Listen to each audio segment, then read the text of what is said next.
Now we have another very dynamic doctor, Dr. Eapen Koshy, MBBS, MS, FRCS, DNB, MBA.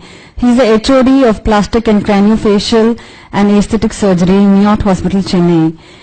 He has developed his own flap for abdominal wall reconstruction and also has over 100 presentations in UK, India, US, Spain, France and Australia.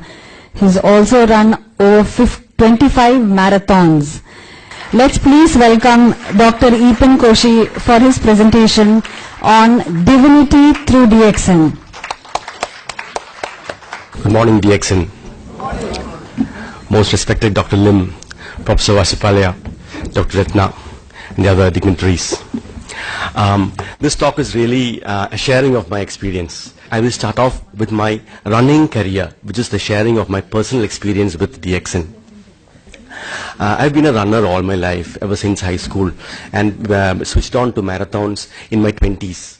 And during my MBBS, I've done many marathons, and I'm also a cyclist. I've cycled through most of South India, from cities, Pondicherry, Hubli, Goa, all of Kerala, through the Western Ghats, and this is a part of my hobby and how I spend my weekends. Two of my highlights of my running careers were the Dublin Marathon. I was working in England then. Dublin is the capital of Ireland, which I did in 1994 in 4 hours, 8 minutes. I just want to share my experience with you. It was a cold morning in Dublin where the starting point is next to the river Liffey. It's very cold for an Indian. They are used to the cold, but for us 12 degrees is fairly cold. And the marathon is over 42 kilometers. The last 5 kilometers is in the Phoenix Park, it's Dublin 20 area, and it's a uphill. 5 is uphill. So we did the marathon in the morning, and me and a few friends were sitting in the pub and looking at our own run in the BBC News that evening. And they were interviewing the boy who came first. He was an African student in London, and I think he was Nigerian, I'm not sure. Nigerian, I think. So he was asked, how did you feel about the Phoenix Park run in the last 5 kilometers? So he said, it was okay. No, I mean, wasn't it uphill? Wasn't it very tiring? Oh, was it uphill? He's asking. So he had a health beyond compare, and which I'm wondering whether he was on DXN. Anyway. The other highlight was the London Marathon, which is 4 hours, 22 minutes. I'm in the first 1,000 you come in 4 hours. The world record is around 2 hours, 10 minutes. I was introduced to DXN and the products in July of this year. Over the last 10 years, I run only 10 kilometers because when I run more than 10 kilometers, I get tendinitis of my right foot. So I switch to 10 kilometers. After 10 kilometers, I don't get the tendinitis. I have very minimal tendinitis, but I can keep walking normally. Patients don't ask you, doctor, what happened to you? My average competitive time was 64 minutes, which is fairly good for a veteran. I'm 53 years old. After 2 months of taking spirulina, RG and GL, my timings improved by 3 minutes. Nobody in the age after 50 can improve 3 minutes, just like that. I can attribute this only to spirulina, RG and GL. And more importantly, my tendinitis disappeared. I run 10K and I work normally. Otherwise, limping was part of my life after a run. I did the Chennai Wipro Marathon 3 weeks ago. It was on December 7th. There were 14,000 runners. I'll show you a photograph of mine. It was in 61 minutes, 17 seconds. I was 6th in the veteran category and 350th overall in the 10 kilometers out of 14,000 runners. The Goa Marathon, last year my time was 65 minutes. This was done 7 days ago. On December 14th, Sunday before last.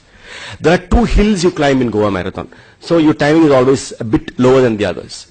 This year I brought my 65 minutes to 62:40. That is me, the Chennai Marathon. That's the Napier Bridge and the Marine Drive in Chennai just before the start of the run. That's early morning on December 7th.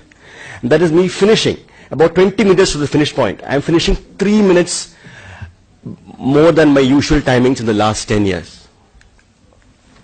That's me just after the Goa 10K run.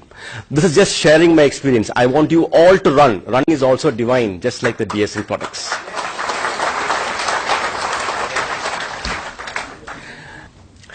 Let me just move on to my professional career, just to share with you again. It is not self-propagating myself or anything, but I would like to say I spent 8 years in England. After my PG in CMC Vellore, I published 22 articles of my own. Most of them were original thoughts in different aspects of plastic surgery, and including 2 lead articles. Lead articles means a lead article is the first article of the journal, and that the editor has said is the best article of that issue. So I have found myself in 2 lead articles. I have actually devised my own flap for abdominal wall reconstruction and my own technique of gynecomastia, which many follow all over the world now as a scarless technique of gynecomastia. This is not the forum, maybe to show those pictures. But however, and then I was also chosen by the interview panel in West London for the Craniofacial and Aesthetic Fellowship in Chelsea, and I was the first non-British candidate to have ever done that post. And nobody has, and following me also, it's all been British people who done the post. After my stint in England, I spent 6 years in Al-Mana Hospital in Dammam, Saudi Arabia, as the chief of plastic surgery in this private hospital. After 2 years there, I was appointed as the chairman of the CME program. The reason why I'm saying this, I want to share one point with you. The chairman of the CME program means I have to conduct a CME program every month, and the doctors have to attend that to get points, and only if you get points can you renew your license in Saudi Arabia. It's an American system they follow in Saudi Arabia. So I choose the topics. So very often I bring in topics other than medicine. So one of my topics was alternative medicine. So we had this German lady talking on homeopathy. But she also spoke a little bit on allopathy and all those things, on Ayurveda and all those things. So during question time, the Saudi professors asked, Ayurveda, what is this? Some greens and roots and leaves. So as a chairman, I get the last say always. So I got up and I said, my dear friends, Ayurveda existed before homeopathy. Ayurveda existed thousands of years before allopathy. If something is wrong, if something is not good, it cannot last. Only a thing that is good can last. That is also, the DXN will last forever because it is good. It cannot fail because it is natural. My current post is in Miyot Hospital in Chennai. It is actually a hospital which sees one of the highest medical tourism in India. We see patients from all over India and from 63 countries, mostly every country in Africa, and most of Middle East too, and a few European patients too. I became a DXN member after taking DXN for 3 months. I became a member in September 2014 and started prescribing to my patients. I have just shared with you a few of my patients, of my recent patients. This is a young girl from Calcutta. Father and mother advocates. She has a cleft lip and a cleft palate. It's a very wide cleft lip. And this, as being a craniofacial surgeon, this is one of my specialities. Now, this operation normally should be done before the child starts talking. That is, a cleft lip should be ideally done at 3 months of age. There is no dearth of doctors in Calcutta. So they have gone to many